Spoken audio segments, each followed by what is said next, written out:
Celebrity Entrepreneurs Adventures number 95. Peter Luger wears no clothes. A cautionary tale for every entrepreneur.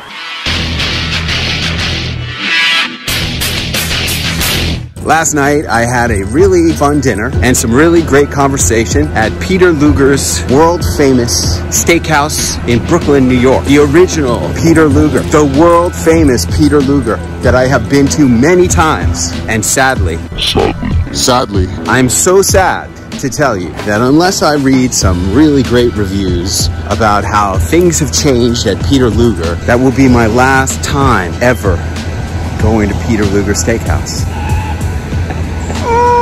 I'm not happy to say that. I'm really not happy to say that. Oh my God, folks, brothers, sisters, entrepreneurs, this world is becoming an increasingly more difficult place to discover, find, and maintain great relationships with great products, services, entrepreneurs, experiences. In today's day and age, people have a lot more money than they do time. When you are going to a restaurant like Peter Luger for the umpty-umpth time, as my dad used to say, you're expecting to receive a certain type of experience. Now, given the fact that I'm a high-level executive in the gourmet food industry, I do have high standards. Given the fact that I was the judge of Battle Butter on Iron Chef America, I do have high standards. But I also believe, honestly, sincerely, really, truly, I honestly believe that I am a fair judge of what the hell is going on, especially on a plate in front of me, especially in a restaurant, especially at a dinner table. I am a very fair judge of what is going on. And I'm very sad to say that what is going on at Peter Luger's is not what used to be going on at Peter Luger's.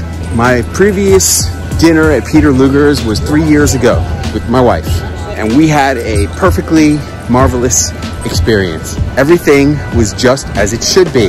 Everything was just the way it always was. But last night I sat down at the table.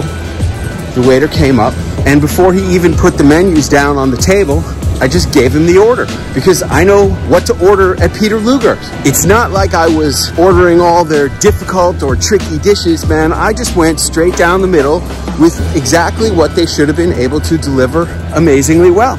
Start out with tomato and onions and bacon, 1 piece for each of us. Then we had steak for 3 with German potatoes and spinach. And then we had apple strudel with ice cream and schlag. Hello, how many millions of those exact dinners has Peter Luger delivered over the course of its 100+ years in business? And this is why I call it Peter Luger wears no clothes. The waiter should very easily have recognized that I was not attending this dinner as my first time at Peter Luger.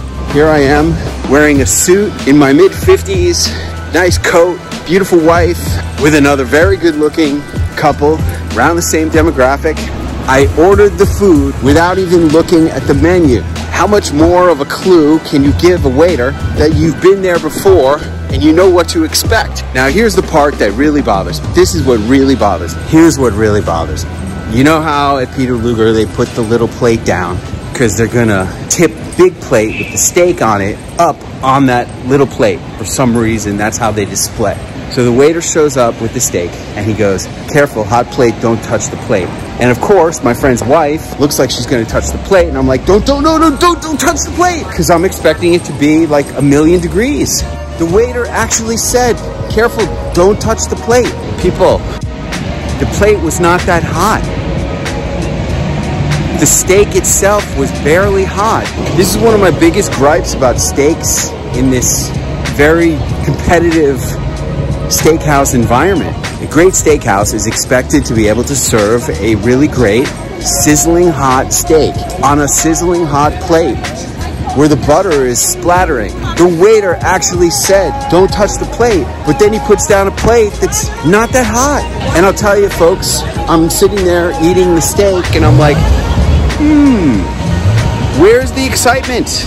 Where's the Peter Luger in this Peter Luger steak? It wasn't on the plate and it wasn't in my mouth. How does a restaurant that's got all these awards on the wall, they've been the greatest steakhouse in America for decades, how do they let go of what they've been doing consistently well for more than 100 years? How does that happen?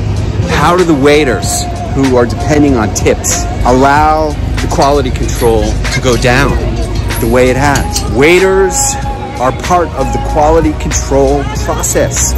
They need to know that a dish is right before they put it down in front of a customer.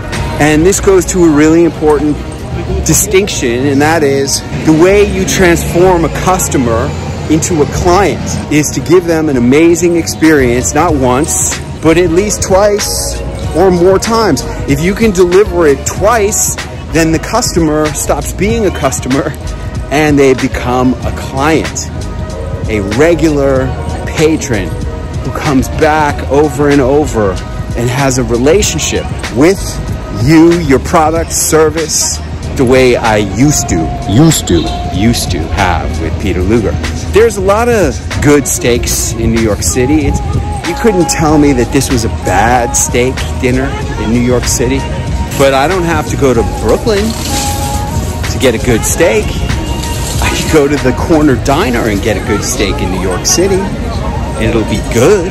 There's probably 50 places in Manhattan that will serve you a steak that's as good as the one I had last night. That's not how you become world famous. Peter Luger, are you listening to me? You are destroying a 150-year reputation by your inattention to details and quality control. Seriously, I always say that when a steakhouse doesn't give me a reservation because they don't have room, they're making a big mistake. Because I eat a lot of steaks. But what Peter Luger did last night, and from what I have read in the New York Times, has been doing for a while now, what Peter Luger did and is doing is destroying something that was great. There are a lot of great restaurants in the world, but there are very few that you could call an institution the way you used to be able to refer to Peter Luger. And it's a weird situation because a lot of entrepreneurs like me, we have to innovate in order to keep up with the times of what's going on in the world. Peter Luger didn't need to innovate. Peter Luger just needed to maintain quality. And I know I said the word just, and it's not easy to maintain quality, but when you've been doing it so great for so long, how can you let it slip? How can you let it slip? Somebody is on drugs at Peter Luger. Somebody is spending a lot of time focused on a lot of stuff other than what they're supposed to be focused on at Peter Luger, and they need to get their head out of their ass and get it back in the game. Peter Luger, get your eye back on the damn ball, because you're not Peter Luger anymore.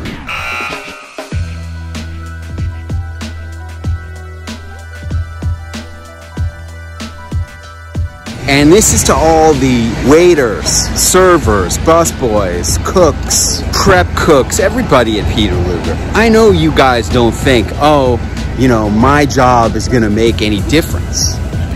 I know you think, well, you know, I've been here for 30 years.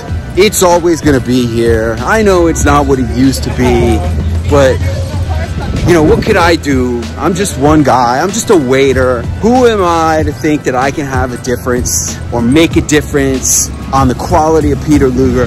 And I got news for you guys, okay? You guys are Peter Luger, and the reason it is sucking is because you guys don't give a shit. That's right, you don't. You just figure, oh, well, whatever. The bartender said he'd been there for more than 30 years because he's lazy. Yeah, I know, you guys are all freaking lazy. And you think the whole world is always gonna come to Peter Luger and pay you guys a lot of money for the food and the tips, because it always has been and it always will be. But I tell you what, that's no way to freaking live, man. You should be proud to be on the front lines at Peter Luger and making a difference. And you should feel like that place is you, and you are the reason why that place is great. which it's not. But you guys can make it better again. When a plate comes out from the kitchen and it's not sizzling hot, you should send it freaking back, not put it in front of a table full of paying guests. And the reason I had to make this video so long and spend so much time on this is because, unfortunately, Peter Luger is symptomatic of a lot of what is going on in the United States of America right now. People think, what difference does it make what I do? I can't make a difference. I'm just one person. You, the viewer, you who are watching me right now, you are the United States of America. You are your company, you are your business, and you are this country. And it's up to every single one of us, every single day, every single time we do stuff, to do it like we care.